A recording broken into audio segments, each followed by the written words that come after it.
If you should ever hear carnival music outside your window after midnight, don't look out, don't move, don't breathe too heavily, just lie there quietly until it goes away. I wish somebody had informed me about that a week ago. It began last Thursday. I was headed home from my shift at the gas station. Nearly 1 a.m. Deathly quiet, sky streaked with low clouds, everything wet from a sudden summer storm. I went the back way home, cutting across the old soccer fields behind the middle school. I've walked that same path for years. It's never been anything other than dark and dull. But that evening, I heard music. It was weak, scratchy, far away, like a busted music box echoing a warped carnival song. You know that type of calliope music they used to play at carnivals back in the 50s? It was similar, but off key, like it was melting. And then I saw the lights, beyond the tree line at the far end of the field, glowing through the fog, red, green, orange, flickering like candles about to die. I thought I was seeing things. There's never been a carnival out there, not in my lifetime. But I heard laughter too. Children, adults, something in between. It echoed strangely, like it was being bounced between two radios out of sync. I don't know why I moved toward it. Perhaps it was the music, or perhaps it was the scent, sweet, like cotton candy and roasted peanuts, but with something beneath it, something musty, aged, like damp paper and scorched hair. I pushed through the bushes and found it. A whole fun fair had sprung up in the vacant field, the sort with old-fashioned rides and tattered banners, the sort that seemed like it should be in a black and white photograph from 1923. There was a carousel revolving slowly, though I couldn't make out anyone sitting on it. Rusted Ferris wheel creaking in the wind. A line of carnival stalls, their striped awnings ripped and flapping. No cars, no generators, no individuals operating the thing. Just there, out of the blue. But the lights were not imaginary. The music was not imaginary. I could feel the thump of the speakers in the soles of my feet. And then this clown walked by. Not an ordinary clown. He was tall, too tall. His legs folded the wrong direction when he moved. And he didn't appear painted. More like his entire face was that way. Stark white skin, purple veins throbbing beneath the surface, and a grin that seemed stitched in place. He didn't say anything, just tipped his little hat at me as he went by, showing a second row of teeth on his forehead. I turned to walk away, but the trees had vanished. I swear to God, the field was ringed by carnival now. Mirrored halls, curtains, rides, all of it stretching impossibly far in all directions. Like the fair had consumed the world when I wasn't paying attention. I was ready to panic when I heard a giggle at my back. A girl, 7 years old perhaps, wearing a yellow raincoat, her face obscured behind one of those antique porcelain doll masks. She cocked her head to the side and whispered, "First night's free." And then she took off, vanishing into the mist between the tents. That's when the lights went out. Not all at the same time, one after another in order, as if something was passing in front of each booth and extinguishing them. I listened for footsteps, heavy shuffling footsteps, not approaching me, moving around, herding, attempting to drive me somewhere. I didn't wait to hear where. I ran, and that's when I figured it out. The fair was larger on the inside, much larger. I ran for what seemed like half an hour and didn't come to the end of it.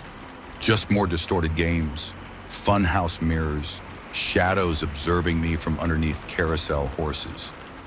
Finally, I came across an exit, a tear in the side of a striped tent that opened directly back into the woods. I did not stop running until I reached home.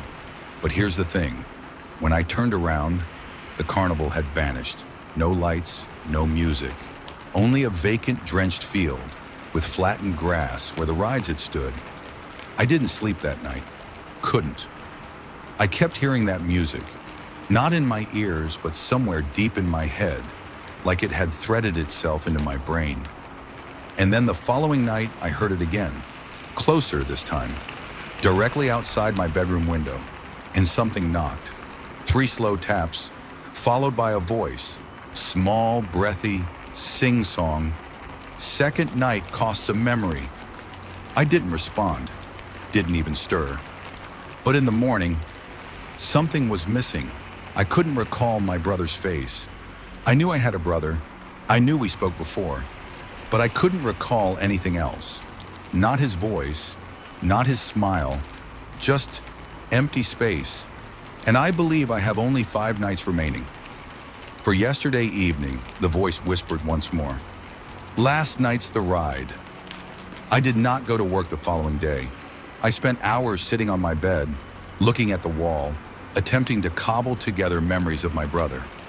I remember he exists. There are photos of us on my phone, or at least there were. Now the photos are there, but his face is blurred. Not pixelated, more like someone took a wet finger and smudged the details out of focus. I phoned my mom, asked if he was all right. She hesitated, said, "Who?" I hung up. That was when I knew this wasn't a dream or a breakdown. The carnival didn't just take him from me, it took him from the world. And that music, I could still hear it, faint, like it was seeping through the cracks of the world. I stayed awake that night with all the lights on. I left the TV on, all the windows open, as if exposure would prevent it, keep it from coming back. But it came nevertheless, 2:11 a.m. My lights flickered, the air thickened as if I was underwater. And then the music began again, louder now, nearer. The same distorted carnival music, wobbling like a distorted record being played too slow. And then I smelled it, the same combination of cotton candy, rot, and rust. I should have remained in bed, should have paid no attention to it like the voice cautioned. But I went to the front door just to glance, just to determine if it was real. There was a flyer on my porch, ancient paper, yellowing, ink running from the rain. It bore a drawing of the carnival, a sketch really, with all the rides and tents. Scrawled underneath in curving red ink were the words, Night 2, the games begin. Memory paid. Soul in play. I did not sleep. I just sat in my room's corner with a knife in one hand and my phone in the other, refreshing every contact I could recall. Half of them were deleted, as if they never existed, including my old friend Jamie.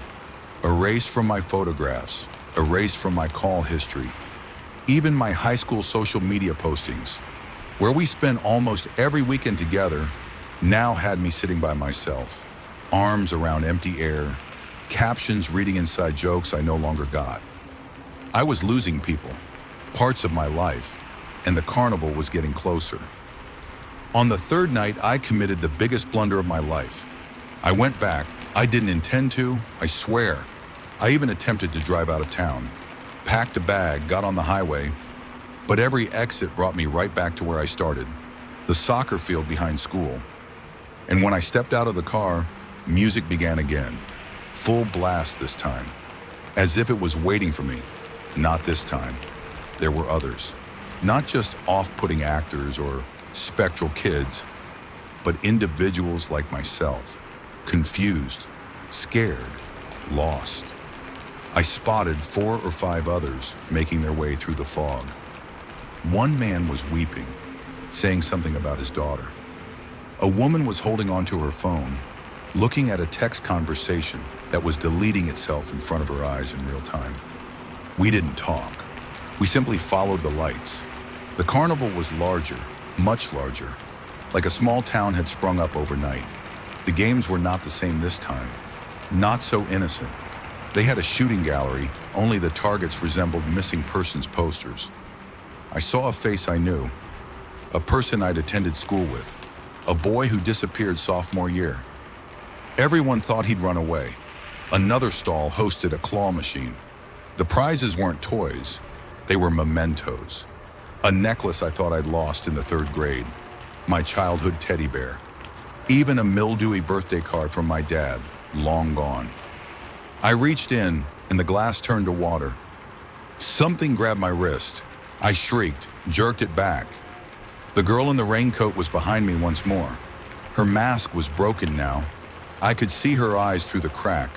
Black, shiny, bug-like. She whispered, "You will win if you play. But if you cheat..." She didn't say any more, just laughed and skipped off, humming the carousel song. I ran.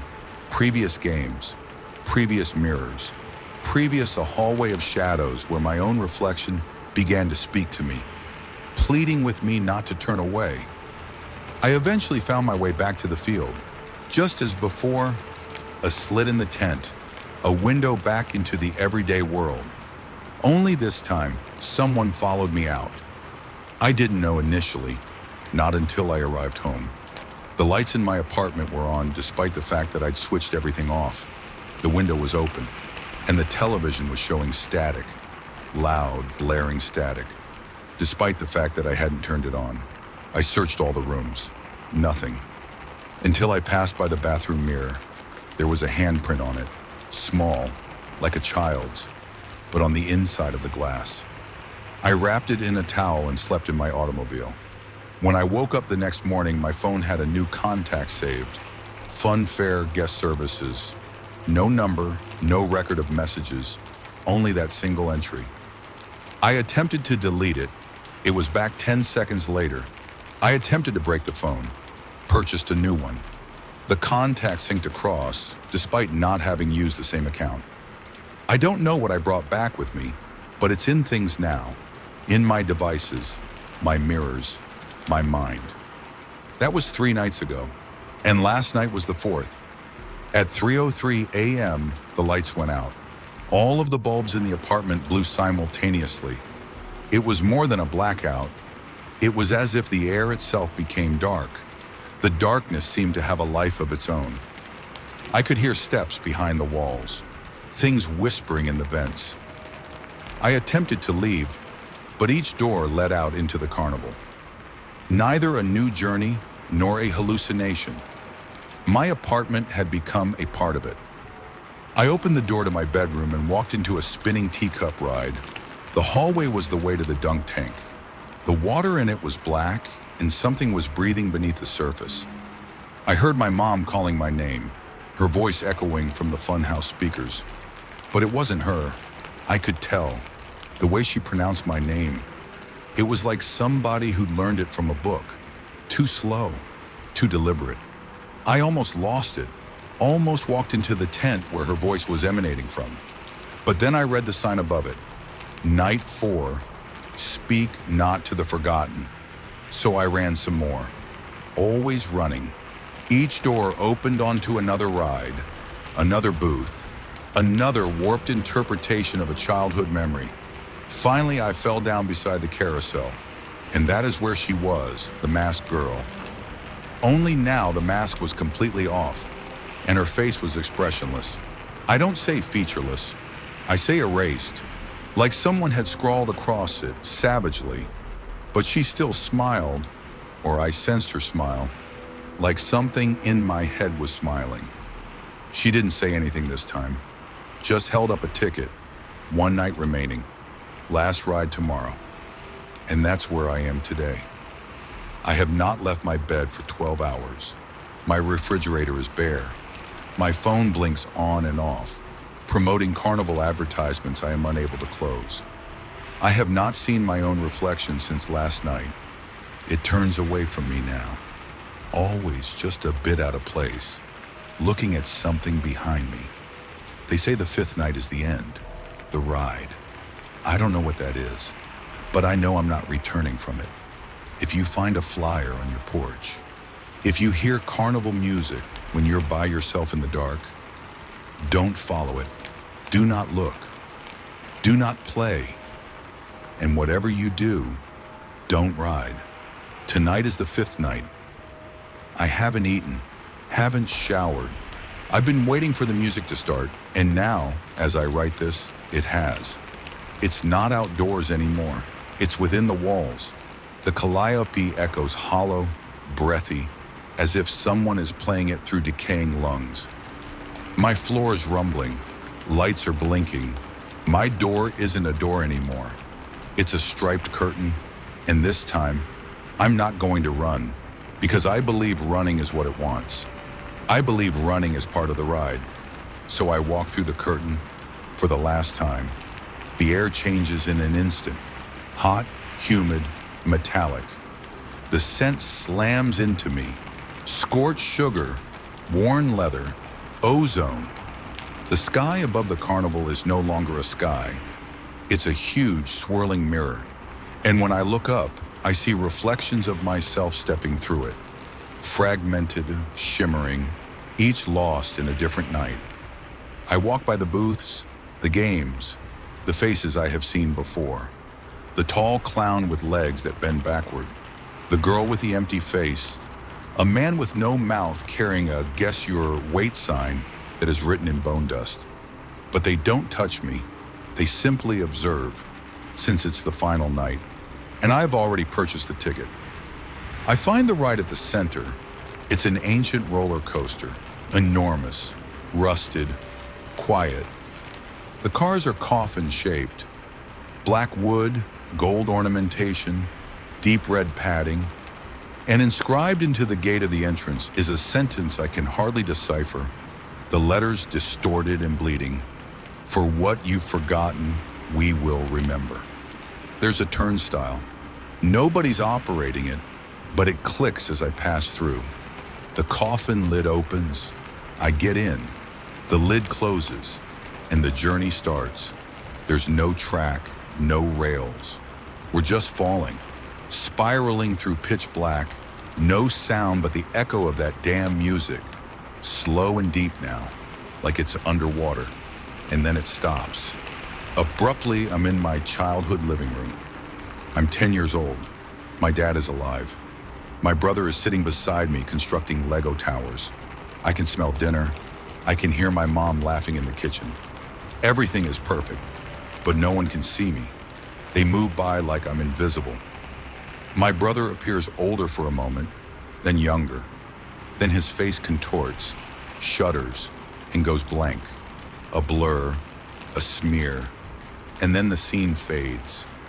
Then I'm 17. I'm in a hospital room. Jamie's in bed, plugged into machines.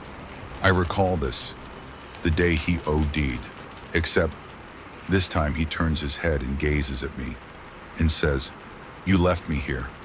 The machines go flatline, but the sound of the heart monitor becomes that twisted carnival melody again. Scene after scene, memory after memory, some real, some made up, exaggerated. One of them has me older, at a wedding, by myself. All the people around me have that same smooth, blank face. The bride walks down the aisle. It's the girl with the raincoat.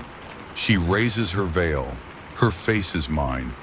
And then everything burns. The ride comes to an abrupt halt. Silence. I'm in the coffin car again, but this time I'm not alone. Sitting across from me is a version of myself, older, weathered, sunken eyes, parched lips, trembling hands. He utters just one sentence. They don't steal your soul, they steal your story. Then he crumbles to ash. The ride's gate opens, and I enter a hall of mirrors. But this time, there is no reflection, not anywhere.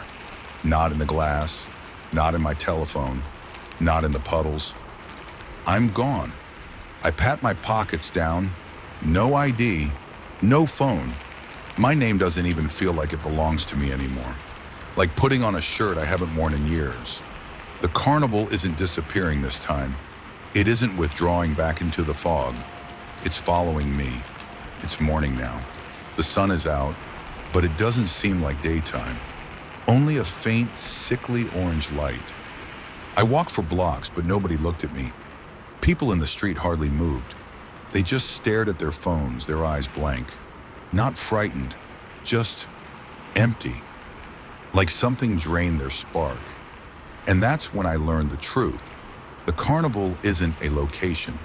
Not exactly, it's a process, a machine. It comes to you when you're already beginning to forget. A person, a place, a piece of yourself. It brings you something you know, a sound, a scent, a sensation.